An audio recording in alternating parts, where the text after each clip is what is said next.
La realidad internacional nos da un montón de ejemplos a seguir, ministros de Economía que son lanzados al río, ¿no? Como el mundo insiste, ¿no? En decir, che, mirá que la gente se puede hacer algo distinto que aguantar. Se le ocurre comer todos los días. No, tiene unas pretensiones. Pequeños burgueses. La verdad que. ¿Cómo se va a ocurrir comer todos los días? No, pero dicho, porque bueno, evidentemente, el grueso de las protestas que vamos a describir tiene una profunda raíz socioeconómica.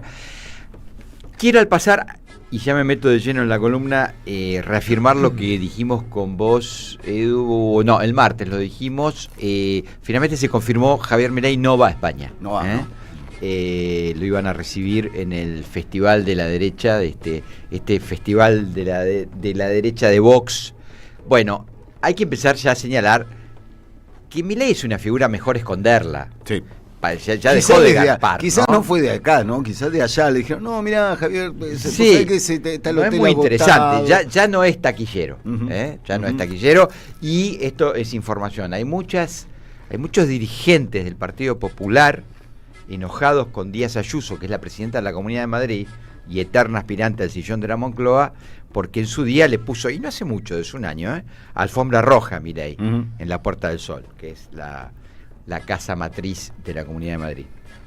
Dicho esto, entonces, suspensión del viaje de Javier Milei a España. Nos metemos en lo que habíamos anunciado en el introito de la columna para buscar una línea de puntos que nos parece que tienen un espíritu común que, bueno, es la cuestión de la violencia, ¿no?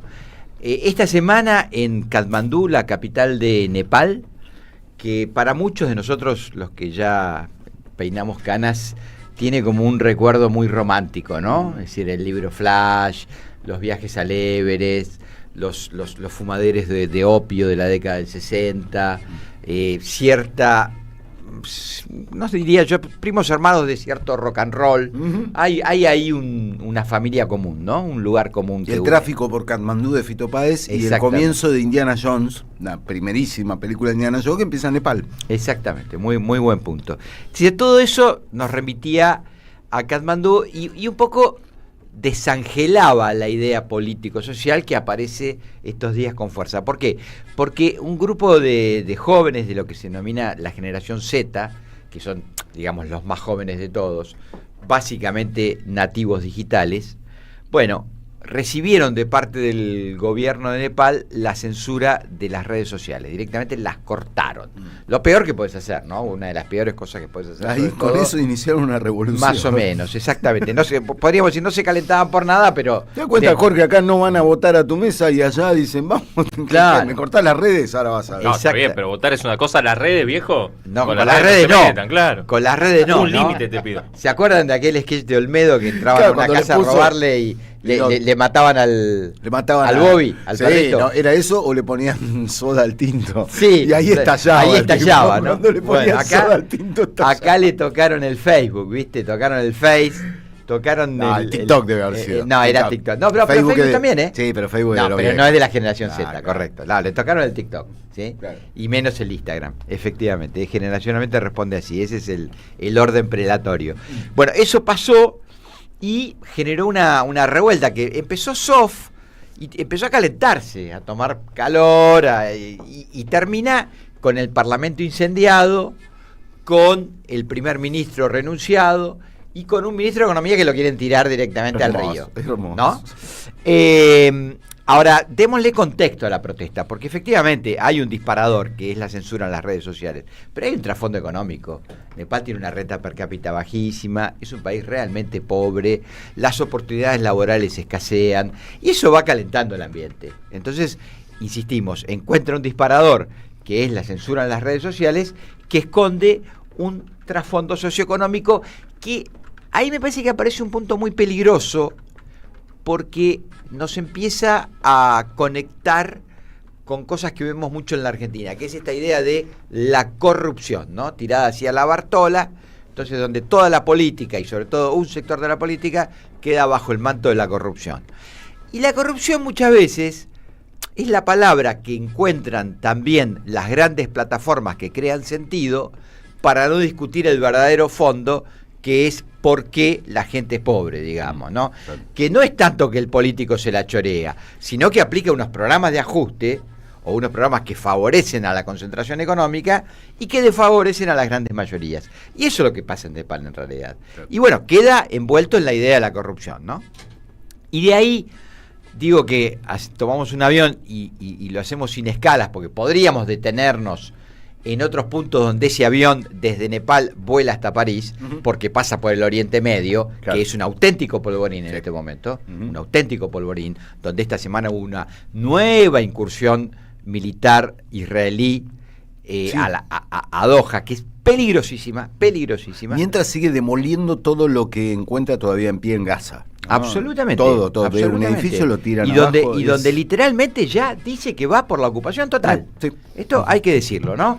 También, ya que hacemos ese paréntesis, no hacemos escala, pero lo miramos desde el aire, hay una denominada flotilla de la libertad, que son un grupo de voluntarios que se embarcaron en Barcelona, Incluye argentinos. que incluye argentinos, un hijo de desaparecidos Ujú. está ahí, y que es un viaje humanitario para llevar comida a la devastada Gaza. Al cual ya atacaron y que ya con un atacaron, dron. exactamente, y que ya atacaron.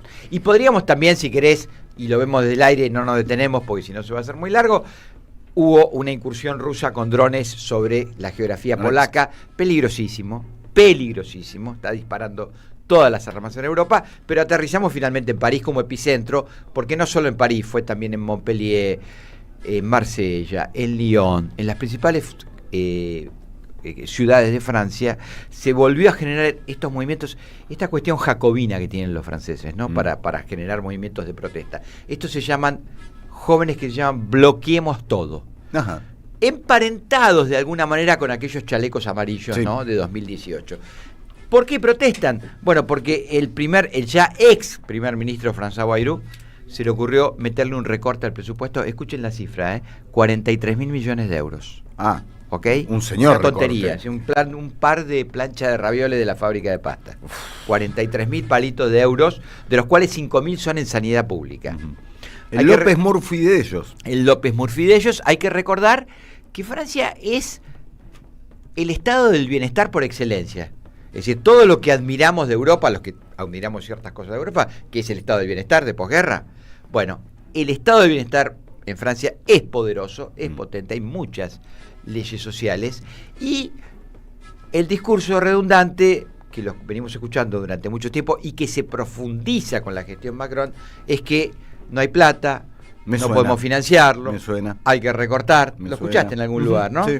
Bueno, y entonces le quiere meter, o mandó un presupuesto, porque justo empieza el calendario político europeo, pues termina el verano boreal, comienza el otoño, se empieza a discutir los presupuestos del 2026, y Bayrou le mete una cuchillada de 43.000 palos. Bueno, la reacción fue violenta, los jóvenes le pusieron el nombre de Bloqueemos Todo, se sumaron los sindicatos, se sumaron otros colectivos.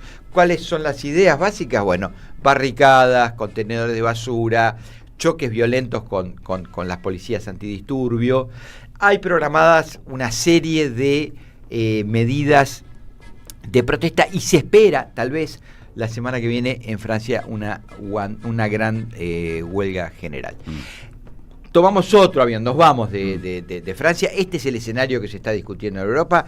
Todo, digamos, ensombrecido por una guerra que no termina de encontrar un punto final, que es la de Ucrania con Rusia, ¿no? Sí. Y que tiene a la OTAN entretenida en ese asunto.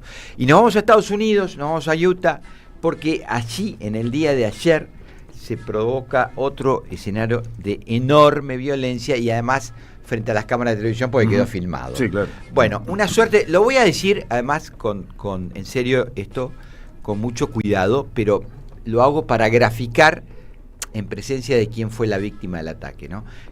A mi gusto es como un Gordo Dan de Estados Unidos. Ese es un tuitero de la ultraderecha muy famoso, llamado Charlie Kirk, que tiene una foto con Milei, desde pública circuló, de las incursiones que hacía Milei por Estados Unidos, y que es un ultrapredicador de las ideas más violentas, más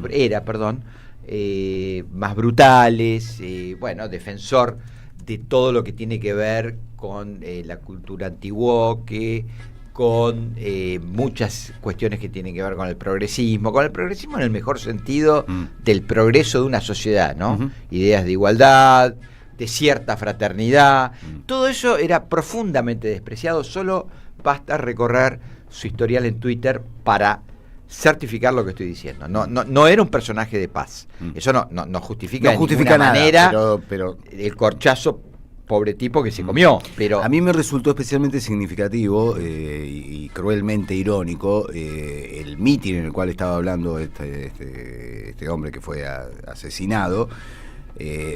Tiene el que evidentemente es su eslogan en el escenario en que se estaba presentando, prove me wrong, o sea, demostrame que estoy equivocado. Exactamente. Me parece una cruel ironía que al establecer esta retórica, ¿no? Esta forma de comunicación, este lenguaje de violencia pura, bueno, te va a parecer un loco, sobre todo en un país donde vas al maxi kiosco, te compras un paquete de caramelos y una 9 milímetros, va a parecer un loco que te va a responder en esos términos. Va a decir, te voy a demostrar que estás equivocado, te lo voy a demostrar con un balazo en la cabeza. Claro.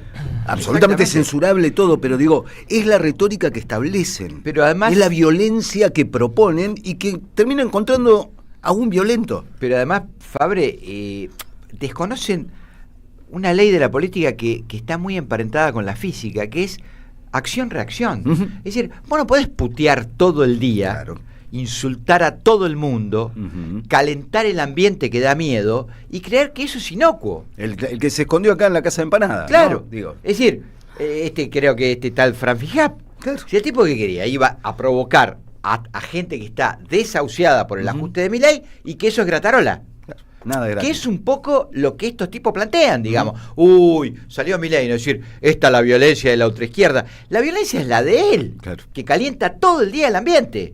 Y que lo estamos viendo hoy cuando el tipo ratifica su plan de ajuste. Entonces, él cree que eso no genera violencia en la sociedad, ¿no? Violencia que no estamos justificando, pero que estamos explicando. Claro. ¿Por qué pasa si lo no, que no vas pasa? A entender nunca, claro. Este es el asunto. La deriva. Este tipo Kirk, que además, vos fíjate también interesante, ¿no? Para mirar. Son todo tipo de negocios, si vos mirás. Atrás de él había una fuente de financiamiento que recolectaba guita a lo loco. Este había inventado un gran tour, se llamaba así, por las ideas de la libertad o algo parecido, ¿no? Y eran todas, porque está de moda esto del crowdfunding, ¿no? Que es financiar con tu dinero este tipo de iniciativas, ¿no? Y tenía un montón de aportantes, manejaban varios palos verdes estos personajes. Bueno, insistimos, desgraciadamente estamos encontrando que los discursos que están ligados a todos estos personajes que defienden ajustar la economía reciben su vuelto, que insistimos, no lo justificamos, claro, pero que tratamos de entender. Hay que saber leerlo. Que tratamos de entender, simplemente. Muchas gracias, señor Roberto Varga. 11:06. Vamos a hacer una pequeña tanda comercial, una pausa publicitaria. Nos tomamos un bantú. Yo me voy a buscar mi segundo bantú para poder decir Banchú. Gracias, Café Bantú, el café de la radio.